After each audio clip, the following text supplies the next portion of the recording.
नवदा भक्ति का प्रवचन किसने किया भागवत में? नवदा भक्ति का श्रीमद् भागवत में प्राकट्य किसने किया? श्री प्रहलाद जी महाराज ने किया। ये श्रवणम कीर्तनम विष्णु स्मरणम पाद सेवनम अर्चनम वंदनम दास्यम सख्यमात्म निवेदनम, इस 9 भक्ति के सुंदर विषय को किसने प्रतिपादित किया भागवत में? श्री प्रहलाद जी महाराज ने किया।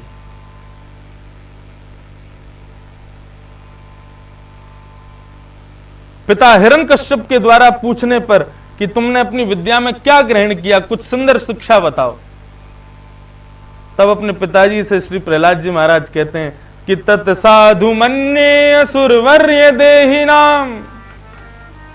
हे असुरवर्य, हे पूज्य पिताजी, हे दैत्यों के अधिपति, आप पूछते हैं कि मैंने सुंदर ज्ञान क्या प्राप्त किया। बहुत सावधानी से सुनिएगा, ये भूमिका अभी सुंदर बने, आगे कथा तो अलौकिक है प्रहलाद जी के विषय में। आप पूछ रहे हैं मैंने क्या अच्छा सीखा। पिताजी मैंने जो अच्छा सीखा शायद वो आपको अच्छा नहीं लगेगा। हिरण्यकश्यप कहने लगे, अच्छा इतने ज्ञानी हो गए हो कि तुम्हें जो अच्छा लगता है वो हमको अच्छा नहीं लगेगा।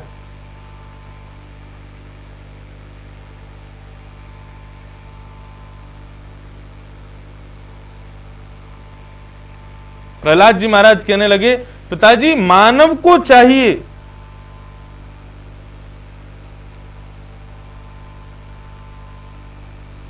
ये संसार एक अंधा कुआं है और इसको छोड़कर के वनम ब्रज, वन को जाकर के भगवत भजन करे, उसी में उसकी सार्थकता है। और कैसे भजन करे? बोले 9 प्रकार की भक्ति हैं। तब श्री प्रहलाद जी ने श्रीमद् भागवत में नवदा भक्ति को प्रकट किया। श्रवणम कीर्तनम विष्णु स्मरणम पाद सेवनम अर्चनम वंदनम दास्यम सख्यमात्म निवेदनम। नवदा भक्ति के उद्गाता तो श्री प्रहलाद जी महाराज जी हैं, और भगवान की नवदा भक्ति में जो सबसे कठिन और सबसे श्रेष्ठ भक्ति है स्मरण की, उसके आचार्य हैं, उसके अधिपति हैं। कैसे बने वो सब हम श्रवण करेंगे।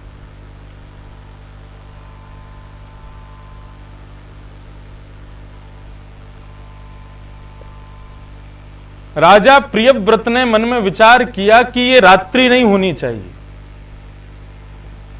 जितने भी कामी हैं वो रात में ही काम भोगते हैं, भोगी रात में ही भोग भोगते हैं, सारे गलत काम रात को ही होते हैं। रात्रि भगवान को बनानी नहीं चाहिए। तो प्रियव्रत ने क्या किया? स्वर्ण की तरह कांति वाले अपने रथ को लेकर के वे सूर्य के पीछे पीछे चल पड़े। बोले मैं रात होने ही नहीं दूंगा। और जैसे सूर्यास्त होता वो अपना रथ लेकर के बाहर आ जाते। और 7 दिन तक पृथ्वी पर उन्होंने अंधेरा होने ही नहीं दिया। और उसका परिणाम क्या हुआ? वनस्पतियां नष्ट हो गई पूरी पृथ्वी से। लोगों की मानसिक स्थिति इतनी ज्यादा दुर्बल हो गई कि मानव अपने नाम तक भूलने लगे। हम लोग रात्रि में सोते हैं, उस समय शीतल स्वरूप श्री चंद्रमा हमारी मति को यथामति उसको श्रेष्ठ करते रहते हैं। अब वो चंद्रमा ही नहीं आ रहे तो श्रेष्ठ कैसे हो? मति भ्रमित होने लगी लोगों की।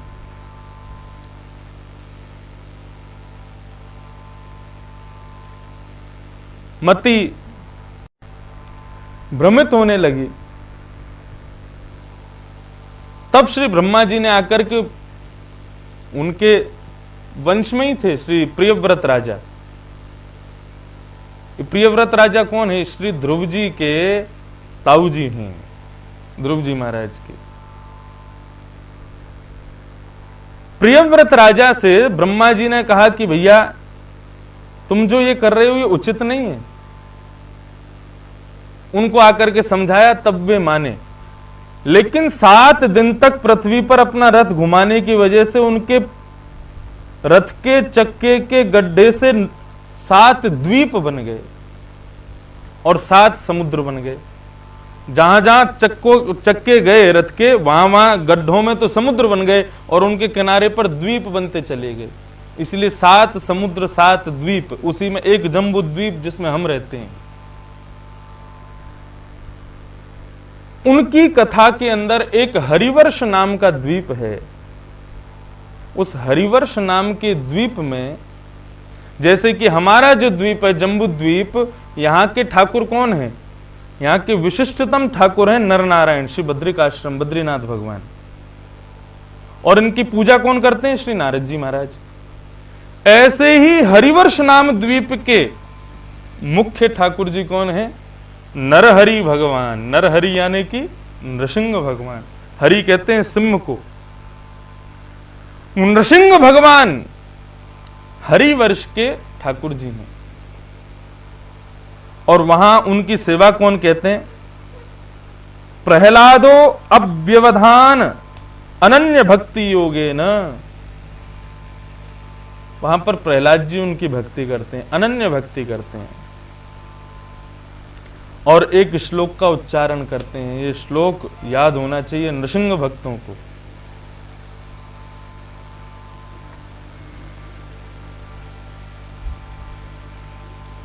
गद्य है, इसका छंद नहीं होता।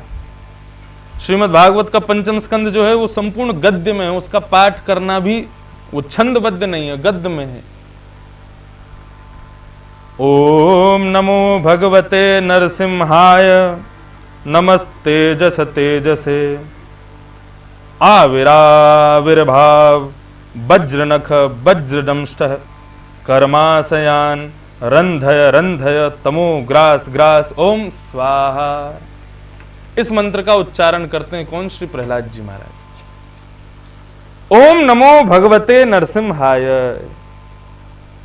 नमस्तेजस तेजसे, तेजों को भी तेज प्रदान करने वाले, यानी कि सूर्य चंद्र को भी तेज प्रदान करने वाले हे नृसिंह, मैं आपको प्रणाम करता हूं। आविर आविर भव, आविर आविर भव, प्रकट होइए प्रकट होइए, बार बार इस प्रकार से उत्थापन करते हैं श्री प्रहलाद जी महाराज। कैसे प्रभु? बोले वज्र नख वज्र दंष्ट, वज्र जैसे नख वाले, वज्र जैसे दंष्ट वाले प्रभु। कर्माशयान रंधय रंधय, हमारे हृदय का आप रंधन कीजिए। रंधन यानी कि उसको पका दीजिए, परिपक्व बना दीजिए। तमो ग्रास ग्रास ओम स्वाहा, हमारे भीतर जो तमोगुण प्रवेश कर गए हैं आप उनका भोजन कर लीजिए। हे नृसिंह भगवान आप प्रकट होइए।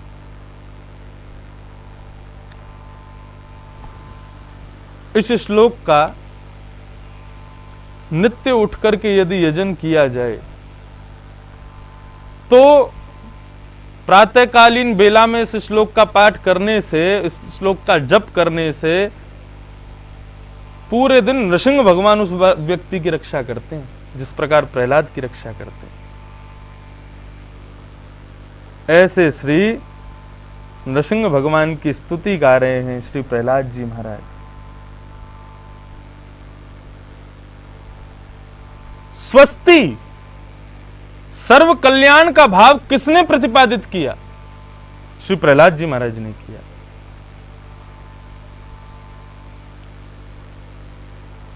सर्व मंगल मांगल्य, सबका मंगल हो सबका मंगल हो, ये सबसे पहले कहने वाले कौन हैं? श्री प्रहलाद जी महाराज।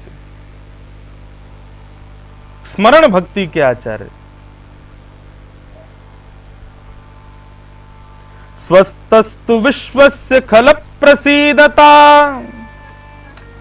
ध्यायन्तु भूतानि शिवं मिथोधिया मनश्च भद्रं भजता ददोक्षजे आवेशयतां नो मतिरप्य हेतुकी।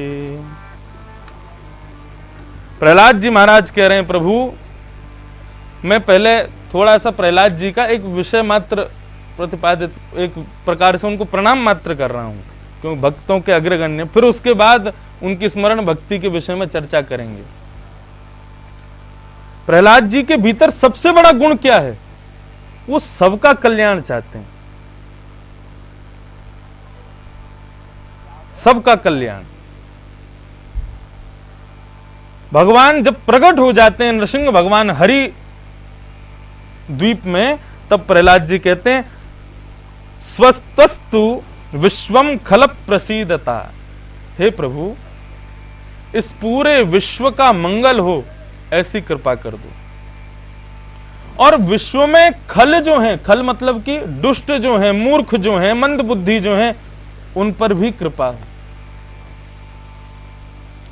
खलों पर भी प्रसीदताम, वे भी प्रसन्न हो जाएं, ऐसी आप कृपा कर दो। अच्छा हूं या बुरा हूं, जैसा भी हूं तुम्हारा, ठुकराओ ना मुझे अब चरणों में सर झुकाऊं। प्रभु कैसे भी क्यों ना हो, खल भी हैं तो आपकी, आप उन पर भी कल्याण कीजिए। और ध्यायन्तु भूतानि शिवम मिथोधिया, मानवों की बुद्धि ऐसी हो जाए प्रभु कि वे भी आपस में एक दूसरे का परस्पर प्रेम भाव रखें, एक दूसरे का कल्याण करें, ऐसी आप कृपा कर दीजिए। मनश्च भद्रम भजता ददोक्षजे, हमारे मन पर ऐसी कृपा कर दो प्रभु वो अदोक्षज भगवान का स्मरण किया करे। स्मरण भक्ति के आचार्य प्रहलाद जी ने हर बार स्मृति ही मांगी, भगवान को कभी नहीं मांगा। आपकी स्मृति बनी रहे, यही कृपा कर दीजिए मुझ पर। महाभारत का युद्ध प्रारंभ होने वाला था, अर्जुन महाभारत के युद्ध के लिए अग्रसर हो रहा था। उस समय जब अर्जुन ने सामने देखा कि मुझे अपने ही परिवारी जनों से लड़ना है, तब उसने अस्त्र शस्त्र छोड़ दिए। तब भगवान ने गीता का ज्ञान दिया। गीता का ज्ञान देने के बाद भगवान अर्जुन से पूछते हैं, अर्जुन अब कैसी स्थिति है तुम्हारी? तब अर्जुन कहते हैं, नष्टप मोह स्मृतिर्लब्धा,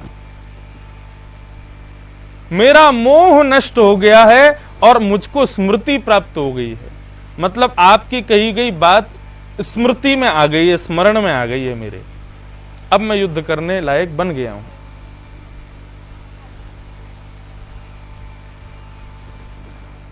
वैसे तो ये कथा इतनी अलौकिक है रही है, या कुटिया में है रही है, जमुना जी किनारे है रही है, श्री जी विराज रही हैं, या भूलवे को तो कोई औचित्य ना बने, कितने वर्षों तक हमारे स्मरण से ये कथा नहीं जावेगी।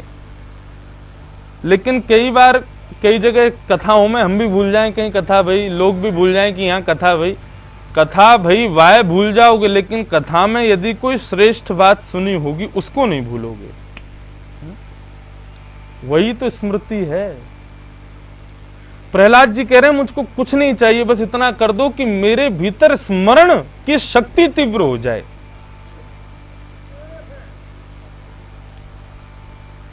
स्मरण की भक्ति तीव्र हो जाए, बस यही कृपा मेरे ऊपर आप लोग कर दीजिए।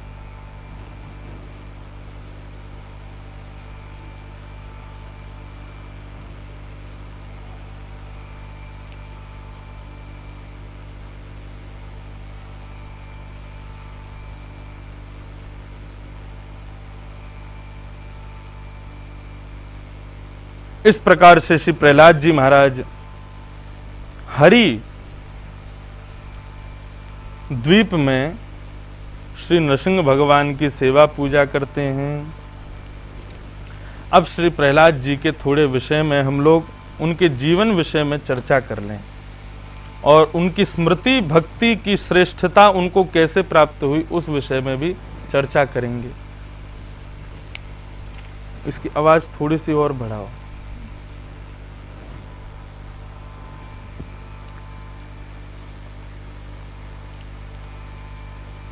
श्री प्रहलाद जी महाराज के पितामह कश्यप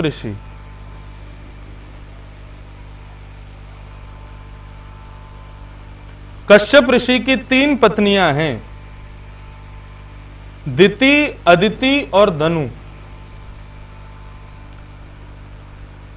अदिति से जो संतान उत्पन्न हुई वे हैं सभी देवता, और दनु से जो संतान हुई वे सब हैं दानव। और दिति से हुए राक्षस।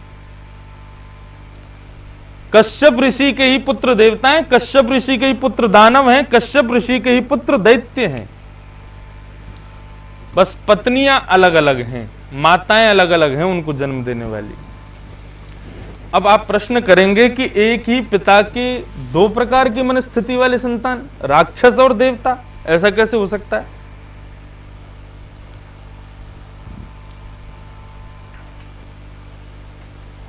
चार काम संध्या के समय में नहीं करने चाहिए। संध्या का समय मतलब लगभग 1 घंटे बाद संध्या हो जाएगी, रात्रि जाएगी और सुप्रभात होगा। यह है प्रातःकालीन संध्या। और शाम को जब दिन जाता है, रात्रि आती, वो है सायंकालीन संध्या। ये दोनों संध्या के समय पर 4 काम नहीं करने चाहिए। और यदि आप वो करते हो तो सावधान रहिएगा। शास्त्र आज्ञा करते हैं कि आहारे जायते व्याधि गर्भदुष्टाश्च मैथुने निद्रायां हरते लक्ष्मी स्वाध्याय मरणं ध्रुवम्। आहारे जायते व्याधि, संध्या के समय में यदि आप भोजन कर रहे हैं तो उस भोजन करने से आपको व्याधि लग जाएगी, आप बीमार हो जाओगे। संध्या के समय में कुछ नहीं खाना चाहिए, 2 समय जब मिल रहे हों। और गर्भ दुष्टाश्च मैथुने, यदि गर्भाधान किया जाएगा संध्या के समय में तो गर्भ में जो बालक आएगा वो दुष्ट ही आएगा, वो श्रेष्ठ नहीं आएगा। और निद्रायाम हरते लक्ष्मी, संध्या के समय में सोने से लक्ष्मी चली जाती है।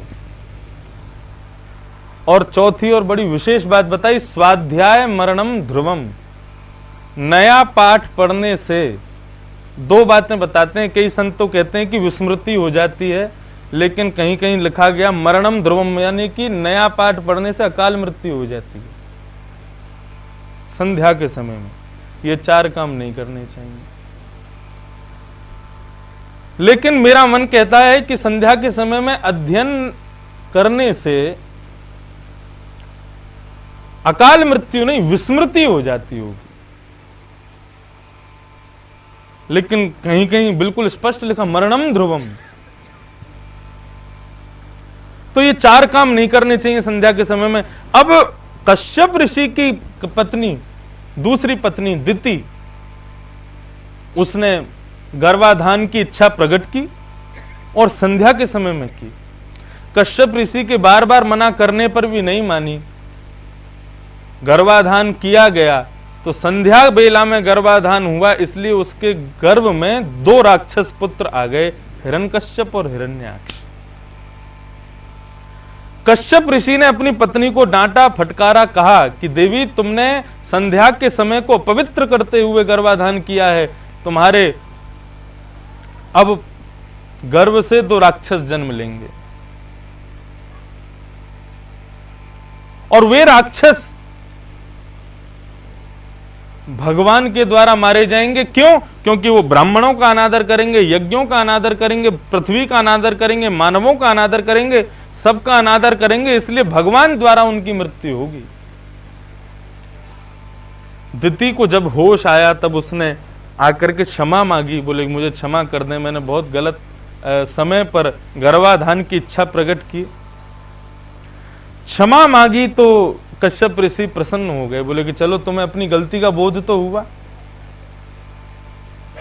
तुम्हारी गलती का बोध तुमको हुआ है, इसलिए मैं तुमको एक वरदान देता हूं। क्या? तुम्हारे पुत्र तो राक्षस होंगे, लेकिन तुम्हारे एक पुत्र हिरण्यकश्यप के 4 पुत्रों में से एक पुत्र भगवान का परम भक्त होगा। बंधुओं, यहां पर यह बात क्यों कही जा रही है?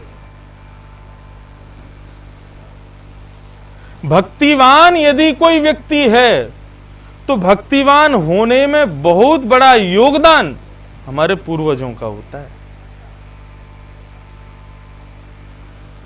यदि पूर्वजों की कृपा हम पर नहीं होगी तो भक्तिवान हम बन पाएंगे, ये श्रेष्ठ बात नहीं है। वृद्धों की सेवा जरूर करनी चाहिए। क्यों करनी चाहिए? पहली बात तो वो हमारे घर के बड़े हैं, उनकी सेवा तो करनी चाहिए, लेकिन इसका एक बड़ा प्रैक्टिकल भाव है। क्यों सेवा करनी चाहिए?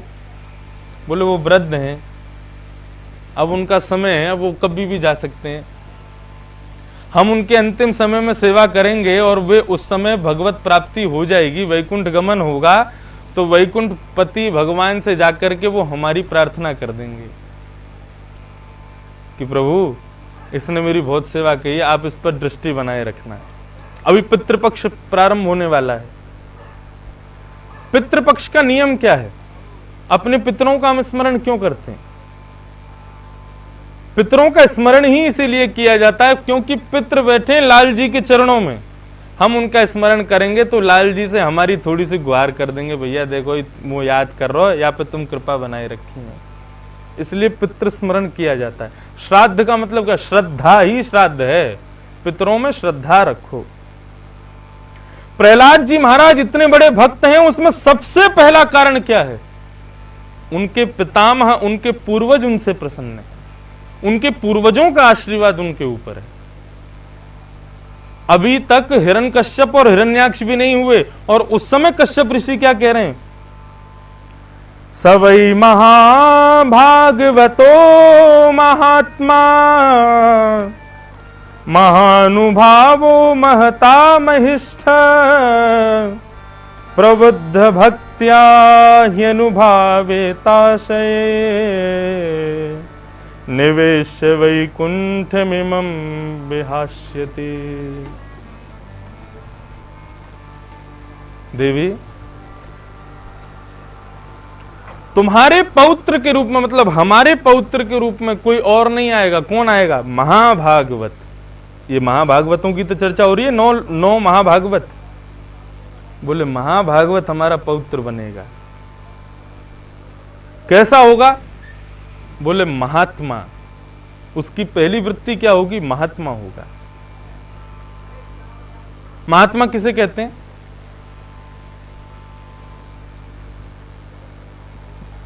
महात्मा में और संत में भेद होता है। श्रीमद् भागवत में श्री ऋषभ देव जी महात्मा का वर्णन करते हैं और अपने पुत्रों को ज्ञान उपदेश करते समय महात्मा का विषय समझाते हुए, महात्मा मैं भी हो सकता हूं, आप भी हो सकते हो। संत हम नहीं हो सकते, लेकिन महात्मा हम हो सकते हैं। महात्मा किसे कहते हैं? महंतस्ते समचित्ता प्रशांता विमन्यवः शुद्धः साधवो ये महत्सेवां द्वारमाहुर्विमुक्ते स्तमोद्वारं योषितां संगी संगम महांतस्ते समचित्ता प्रशांता विमन्यवः शुद्धः साधवो ये। महात्माओं के लक्षण बताए जा रहे हैं। महात्मा किसे कहते हैं? ये गुण जामे सो संत।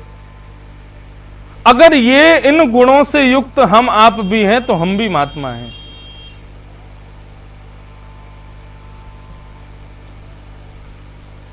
श्री ऋषभ देव जी महाराज अपने पुत्रों को कह रहे हैं कि महात्माओं का संग करो, महात्माओं की सेवा करो। तब ऋषभ देव जी के पुत्रों ने पूछा, महात्मा कहते किसे हैं? आप हमें बताएं। तब वो बता रहे हैं, तमोद्वारम योषिता संग संगम महांतस्ते समचित्ता प्रशांता। अपने क्रोध पर जिसने निग्रह किया हुआ है, समचित्त जिसका है, प्रशांत अत्यंत शांत जिसका हृदय है, सुहृदः सब पर कृपा करने वाला है, साधु साधव है, वही महात्मा है। और भगवान कह रहे हैं, योवा मयि से कुतसौ हृदार्था। मेरी जो सेवा करता है वो भी महात्मा है। ऐसे महात्माओं का संग करो। तो श्री प्रहलाद जी महाराज के भीतर ये सभी गुण हैं। समचित्ता, वो समान चित्त वाले हैं, प्रशांत हैं, अत्यंत शांत हैं, विमन्यवः, क्रोध रहित हैं, सुहृदः, सब पर कृपा करते हैं, साधु स्वरूप हैं। इसीलिए यहां पर श्री कश्यप ऋषि कह रहे हैं कि हमारे कुल में कोई और नहीं, महात्मा ही जन्म लेंगे। तो श्री प्रहलाद जी का पहला गुण क्या है? महात्मा। दूसरा, महानुभावो।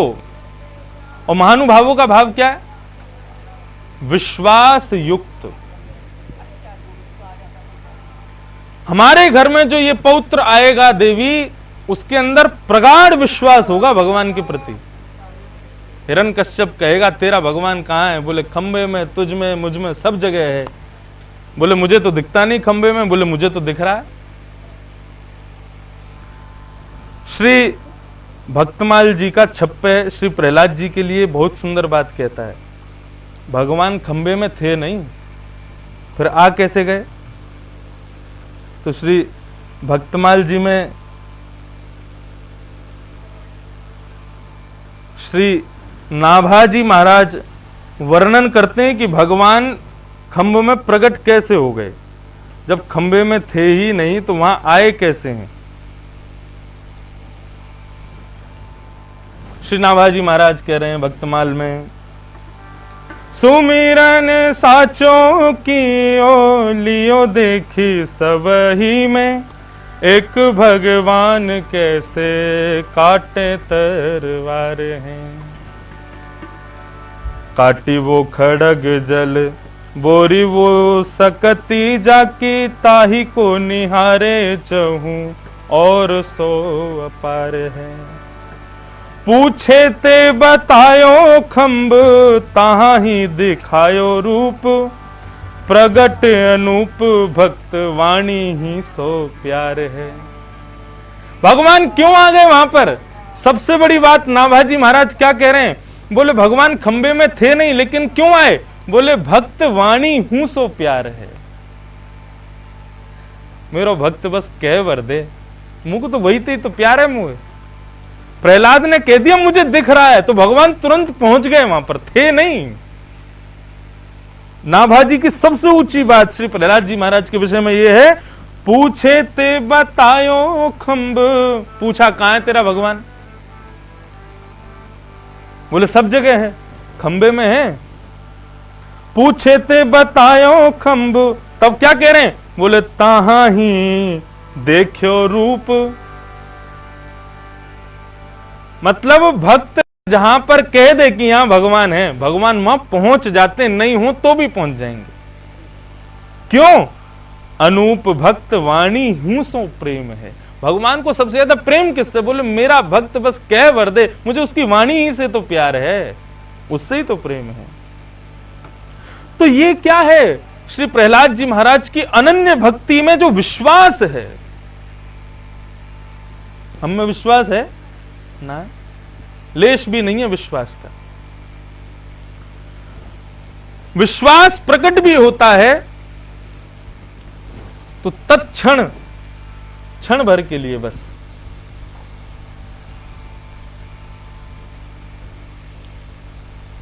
लेकिन महानुभावो, अनुभवो,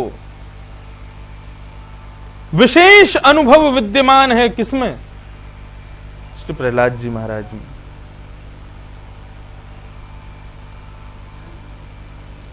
ऐसे प्रबुद्ध भक्त वैकुंठनाथ पति के प्रिय श्री प्रहलाद ही हमारे यहां वंश में जन्म लेकर के आएंगे। ये कौन बता रहे हैं?